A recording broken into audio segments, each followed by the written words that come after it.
तो भाई यूट्यूब ने आज मुझे पूरे $1000 की पेमेंट कर दी है। यूट्यूब की तरफ से तो भेज दिया गया है, लेकिन अभी तक मेरे बैंक में क्रेडिट नहीं हुई है।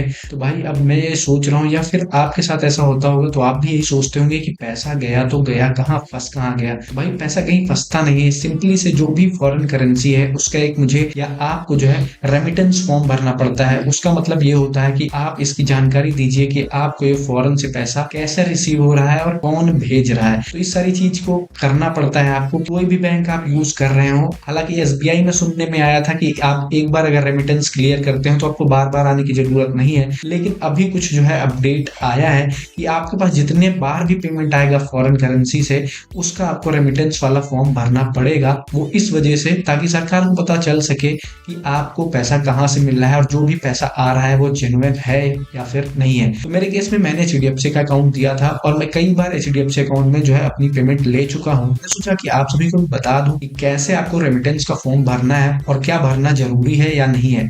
तो तुरंत से मैं आपको नेट बैंकिंग लॉगिन करके दिखा रहा हूं। तो जैसे हमारी नेट बैंकिंग लॉगिन हो जाएगी, हमको ट्रांजेक्शन में जाना है, फिर सबसे नीचे आपको देखने को मिल जाएगा foreign currency inward remittance. Remittance पे जैसे आप क्लिक करेंगे, व्यू रेमिटेंस आपको आगे आ जाएगा देखने के लिए। फिर उसके बाद देखिए रेमिटी नेम में अगर आप देखेंगे तो गूगल आयरलाइन लिमिटेड, यानी गूगल आयरलाइन लिमिटेड जो कंपनी है उसने मुझे $1000 का पेमेंट भेजा है। मैं अपनी अकाउंट डिटेल्स और जितनी भी रेफरेंस नंबर है वो सबको हाइड करूंगा सिक्योरिटी रीजंस के लिए, क्योंकि ऐसी छोटी छोटी चीजें जो है अगर मैं वीडियो में डालूंगा तो इन फ्यूचर मेरे लिए दिक्कत हो सकता है, मेरी पर्सनल इंफॉर्मेशन लीक हो सकती है।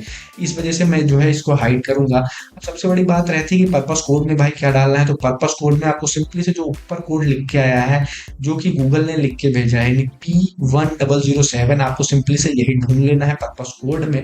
और पर्पस कोड में यही कोड ढूंढ के आपको सेलेक्ट कर लेना है। फिर बात करेंगे रिमार्क्स की, कि रिमार्क में आप क्या लिख सकते हैं। तो रिमार्क में आप हिंदी इंग्लिश किसी भी लैंग्वेज में लिख सकते हैं, क्योंकि ये बैंक वालों को पता चलेगा कि आप क्या कहना चाहते हैं। तो वैसे भी, लेकिन मैं ज्यादा कुछ खुराफात इसमें करता नहीं हूँ। सिंपली से जो गूगल रिमार्क लिख के भेजता है P1007 इंटरनेट एडवर्टाइजिंग रेवेन्यू, मैं सिंपली से उसको ही कॉपी करके इधर पेस्ट कर देता हूँ रिमार्क में। फिर अगर हम बात करें कंट्री ऑफ डेस्टिनेशन की, तो कंट्री ऑफ डेस्टिनेशन में जो है मोस्टली लोग सिंगापुर सेलेक्ट करते हैं। मैं भी पहले सिंगापुर करता था, लेकिन फिर बीच में मैंने एक बार आयरलैंड सेलेक्ट किया था, तो उससे भी मुझे पेमेंट आ गई थी। लेकिन लोगों का कहना है, अभी तक जो भी मैंने ट्राई किया, मैं एक दो कंट्री ट्राई कर चुका हूँ, पेमेंट तो आ जाती है, लेकिन लोग सबसे ज्यादा यही बोलते हैं कि भाई सिंगापुर ही सेलेक्ट करो। तो मैंने इस बार भी सिंगापुर ही सेलेक्ट किया है।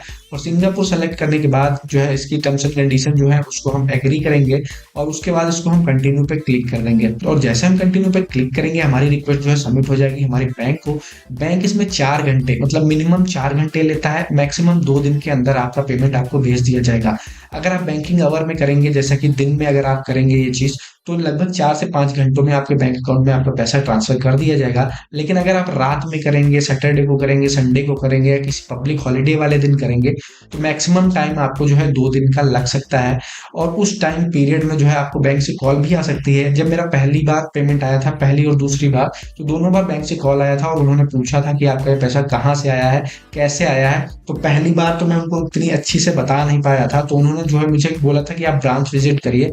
और जब मैंने ब्रांच विजिट किया तब उन्होंने बोला कि आपका पैसा कहाँ से आता है, क्यों आता है। तो मैंने सारी चीजें उनको बताई, तब उन्होंने जाके जो है वहां से पेमेंट रिलीज की। उसके बाद जब मेरी पेमेंट आने लगी, तब से मैं जो है सिंपली रिमिटेंस का फॉर्म भर देता हूँ। उसके बाद मेरे को कोई भी कॉल नहीं आती, क्योंकि उनको नाम पता है कि भाई इनको यहीं से पेमेंट आ रही होगी, इस वजह से नहीं कर सकते। लेकिन अगर आपके केस में पहली बार पेमेंट आएगी तो आपसे हर तरीके की वेरिफिकेशन होती है। और जो ये फॉर्म आप ऑनलाइन भर रहे हैं, ये फॉर्म आप ऑफलाइन मोड में भी जाके भर सकते हैं, लेकिन भाई ऑफलाइन मोड में भरना बहुत पेचीदा है। उसमें आपको 6-7 जगह साइन करनी पड़ेगी, उसके बाद जो है आपका जो है अमाउंट क्लियर होगा वहां से। तो आई होप आप सभी को ये वीडियो जो पसंद आई होगी और आप सभी के डाउट्स क्लियर हो गए होंगे कि अगर आपके पास फॉरेन करेंसी आती है तो उसको आपको कैसे अपने बैंक में लेना है, और या फिर यूट्यूब के इनकम आपके अकाउंट में आती है तो उसको कैसे क्या प्रोसेस करना है आगे। तो अगर अभी भी कोई भी डाउट हो आपको तो नीचे कमेंट बॉक्स में कमेंट कर सकते हैं। आई होप आप सभी को वीडियो पसंद आएगी। मिलते हैं किसी नेक्स्ट वीडियो में, तब तक के लिए बाय।